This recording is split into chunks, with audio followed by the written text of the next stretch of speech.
Hello students, in this video we are going to study about the communication mode. Before I start with this topic, I just want to tell you that in our previous video we have seen how we are able to transmit the data from source to the destination.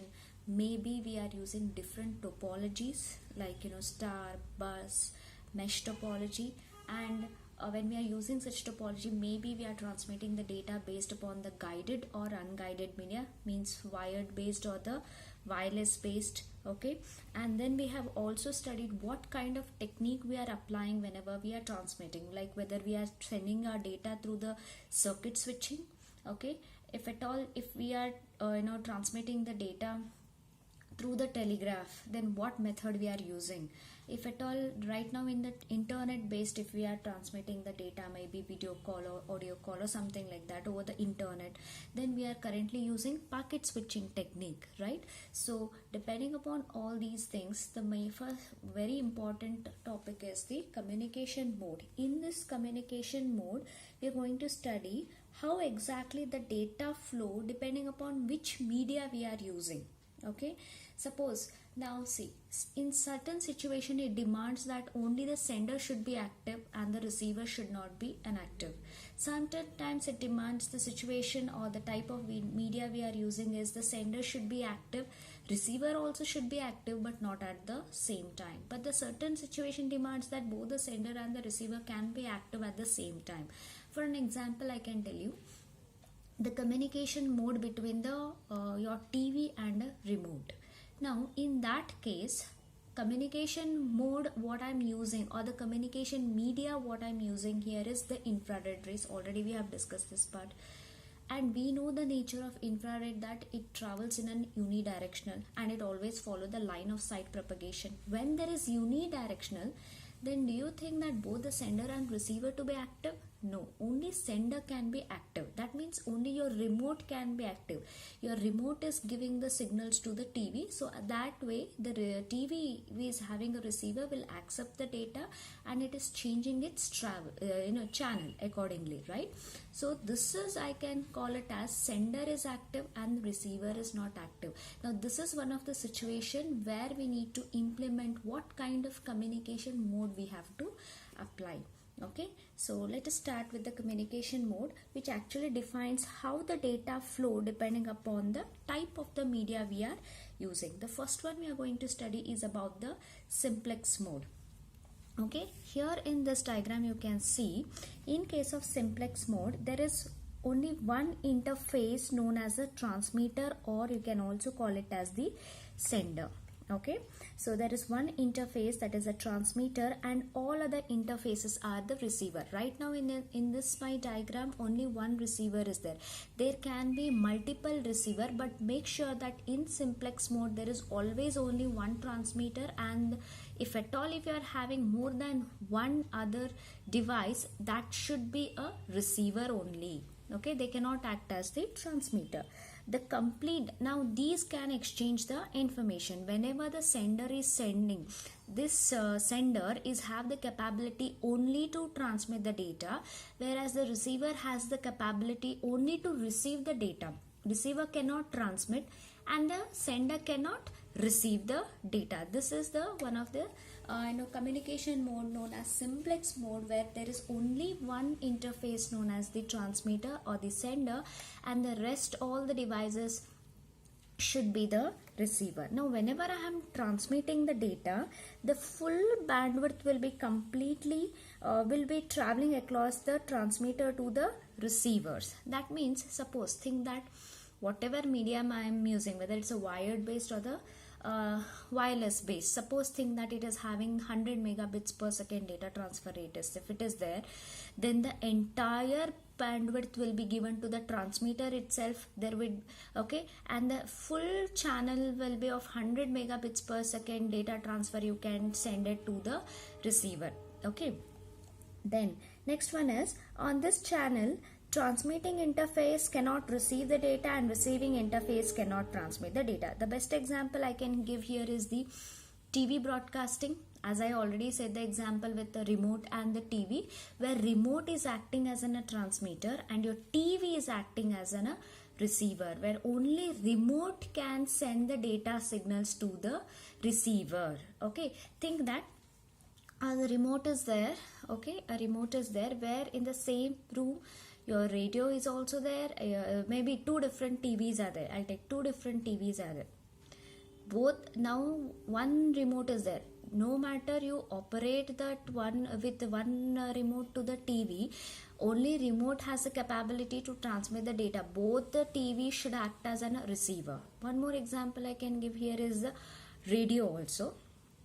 Okay, radio, radio in the sense you are changing the signals. Am I right? Like 93.5 FM, okay, 90.5 FM, Red Mirchi and all.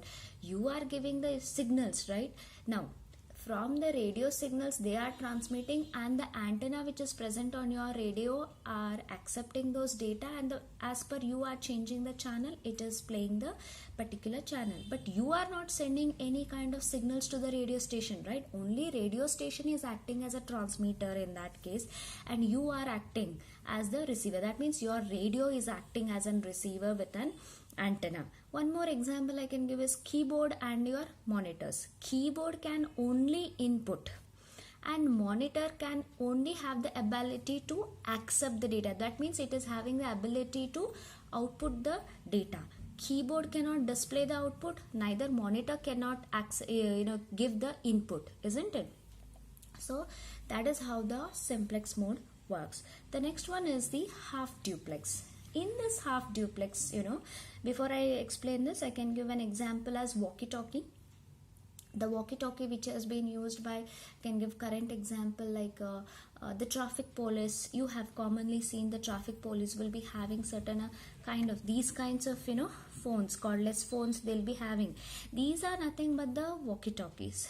Now, how these walkie-talkies, now this is one of the situation where the traffic police are using walkie-talkie. See, someone other end, maybe at the one end, the one police is already, he's speaking over this walkie-talkie. That means his walkie-talkie is acting as a transmitter. It is transmitting, and the police at the other end can have the ability to only to receive. At the same time he cannot reply back. So once his conversation is finished, he will give a command that it's something like run out or something like that. He will give a command. That command makes this police to understand that he has completed his conversation. Next turn will be given to this second police.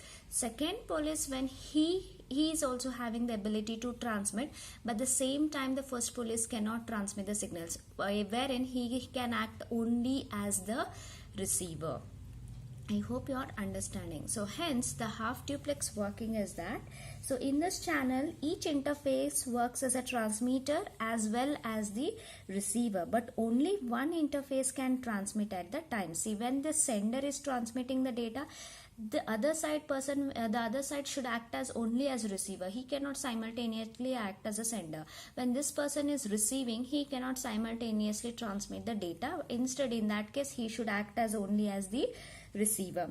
Okay, here the full bandwidth of this channel is available to the transmitting interface, which will not receive while transmitting. That means 100 megabits per second if the data transfer rate if you are having as a bandwidth. So when the sender is sending, the complete 100 megabits per second will be given to this particular channel, to this particular sender itself. No data or memory allocation can be done for this kind of receiver. He will not be having any capacity to transmit.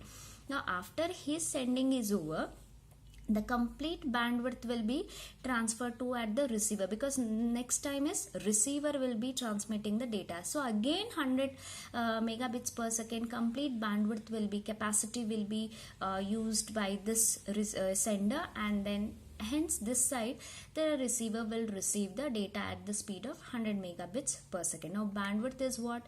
The amount of the data that has been transmitted at a given particular time. That means for this particular time, what is the total capacity of data that you are being able to transmit? That is nothing but the bandwidth. Now I hope you have understood the half duplex, and where we can, and one more thing is here it is where this half duplex is being used is in walkie-talkies, marine or aviation. Marine in the sense, like, Navy people, usually radars and all, usually in the oceans and all, whatever ships are being used for our defense purpose, so they are all using such kinds of, kind of a remote cordless devices only.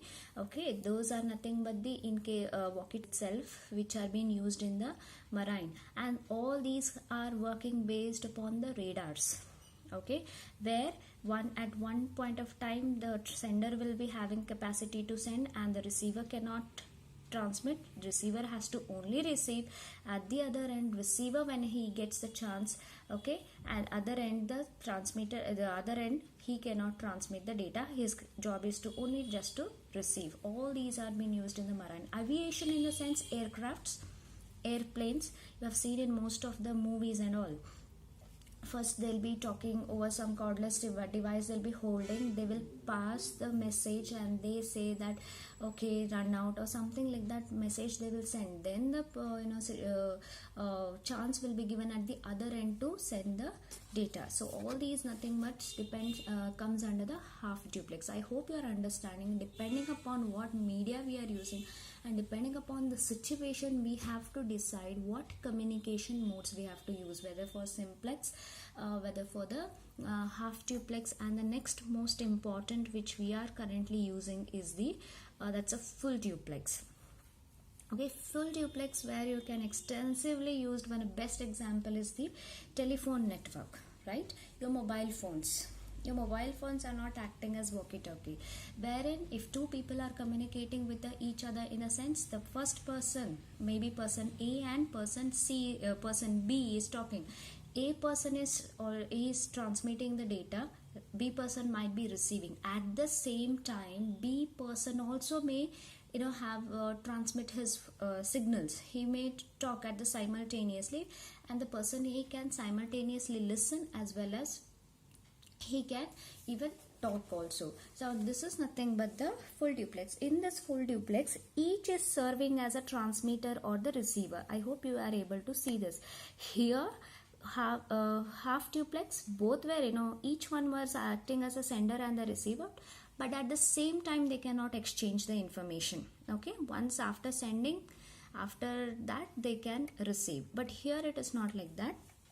Both the transmitter and the receiver can receive at the same time and can transmit at the same time. The modern telephone uses the full duplex channel, but this full duplex channel is very expensive for the increased number of the channels and the bandwidth. Now what happens here, if I have 100 megabits per second, this 100 megabits per second bandwidth will be divided now, because both are having the capability to transmit at the same time and both are having the capability to receive.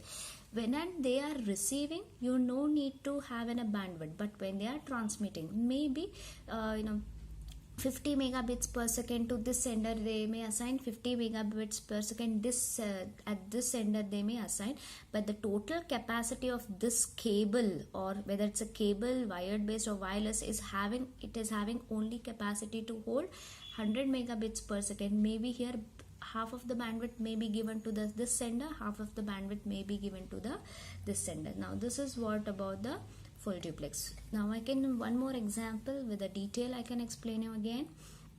So this transmission mode or the communication mode decides the flow of data depending upon what media we are using. Now here they are given the simplex. Simplex here, see, you can see the direction of the data, where the mainframe is acting only as a sender and your monitor, that means your workstation or the computer, is acting as as the receiver. Okay, then half duplex, you can see it might be both the different workstation. Here the direction of data at a time, at once he can transmit the data, simultaneously he cannot do it. At the second time when he gets the chance, the entire bandwidth will be given for the direction of the data at the time. The communication might be between the two workstation. Full duplex, obviously you can see the diagram. Full duplex, two workstation, you can see the bidirectional arrows. The complete bandwidth will be shared between these two workstations. Okay, so next we are going to move with the that is the Ethernet card. Okay, Now let us move on to the next topic, that is network devices. Okay, in network devices we are going to study the first one as the Ethernet card. Okay, so before I start with an Ethernet card, I would like to say something about the NIC, that is the network interface card. Network interface card, okay, it is actually mounted on the motherboard. Now this is our motherboard. Okay, so this is what is our motherboard. Onto the motherboard there is something known as NIC, that is the network interface card. Here it has been mounted, not this one, it below that it is mounted in the sense, see here we are using different capacitors. So these capacitors are being mounted on the motherboard, that means they are being placed on the motherboard. This is a microprocessor. Same way we are having the something known as network interface card. This network interface card provides a physical connection between the network and the computer workstation. Okay, it is actually attached to the workstation. Now the workstation in the sense our computer. Okay, now this is our computer. Within this computer there is a motherboard. In that motherboard there is slot known as network interface card slot. Like how we are having these slots, no? This is a slot, PCI connection, like that. Here one slot is there below that. Okay, there is one slot here. Okay, that NIC is actually attached with the workstation, which help you to connect to the internet or to the LAN technology. On that network interface card there is something we have mounted as Ethernet card. Okay, there is something hardware device known as Ethernet card. So okay, that Ethernet cards, it is actually helping in connection of nodes within a network. See, on the motherboard there is network interface card slot is there. Slot in the sense there is certain space. Onto that we are having the Ethernet card. That Ethernet card is an hardware device that is helping us to make the connection between the different kinds of node within a network. It might be the LAN or it might be the internet connection also. This Ethernet card, where we make a connection with the help of the cable to that Ethernet card, this is nothing but called as Ethernet port. Okay, if I want to have LAN connection, then I have to make use of the cables. What kind of gray kind of cables you have seen in our lab, no? That is this kind of cable, isn't it? This is called as Ethernet card. Sorry, this is called as Ethernet cable. Okay, this Ethernet cable is being plugged into this port. It has been plugged into this port or this port. When it is being plugged into this port, it is actually connecting to the Ethernet card, which is responsible for making the LAN connection, which is actually placed within the NIC, that is network interface card. Again, that NIC is being placed onto the motherboard. I hope you are understanding, right? So I want to tell you that this Ethernet card, it is actually the LAN architecture which has been developed by the Xerox Corporation along with the Digital Equipment Corporation and the Intel. Now who has found this port is nothing but that is Xerox Corporation along with the Digital Equipment Corporation and the Intel. Okay, now I said that this is the port. Okay, this is the port means this is where that switch is being connected to this so that you are able to get the LAN connection. Okay, now if I have to have the LAN connection, you should know what kind of arrangement it should be. That means what topologies you are making use of in order to have the LAN architecture in your lab or in wherever you are having the LAN connection. If you are having the internet, that is WAN, wide area network, then what kind of arrangement it is having, isn't it? Suppose now, in order to make that connection, if at all if I'm accessing the LAN connection or the internet or the WAN or whatever, if I'm using this kind of a cable, this is Ethernet cable. If I'm using this Ethernet cable, always makes use of the bus or the star topologies. Okay, that form of arrangement it makes use of whenever it wants the different workstations or the nodes to communicate with each other, and it also supports up to 10 megabits per second data transfer rate. Okay, if I'm using this cable, it supports of data transfer rate up to 10 megabits per second. Now this is what is Ethernet cable. This Ethernet cable can make use of the twisted pair cable. It can also make use of the coaxial cable as well as the fiber optics cable. You see in this jacket, this is a outer cover, this is called as a jacket. This is called as a jacket, which is nothing but RJ45 connector. This I can call it as RJ45 connector, and this is the cable. If I'm using the twisted pair, can you see here different coloring form of twisted pair cables I'm using? I've already shown this kind of image while I was discussing about the transmission media, the twisted pair and unshielded twisted pair. Okay, same kind of cable I'm using in our computer lab, which is called as Ethernet unshielded twisted pair. It can be shielded twisted pair, it can be coaxial cable, and it can be fiber optics. If I'm making use of the twisted pair cable within the Ethernet cable, okay, then I have to make use of this kind of a socket known as RJ45 connector. This is RJ45 connector, wherein that one you are plugging into this port. Whatever previous port I've shown is all about this one. You can see that Ethernet interface. It can also be called as network interface card. When this RJ45 is this kind of cable, this is a cable, this is a connector. When this kind of cable is connected inside through this port, that is actually this port behind your computer. This is a back end of your computer. This is what is Ethernet port. You can call it as Ethernet port or the network interface card port also. So when you make that connection, then actually two different nodes can communicate with each other, maybe through the LAN connection or through the internet connection. I hope you are understanding. This is, you can see here, cable with RJ45 connection. Suppose if I'm using coaxial cable within, here I can see it's a twisted pair. If at all, if I'm using coaxial cable within this Ethernet cable, then I have to make use of a connector known as BNC connector.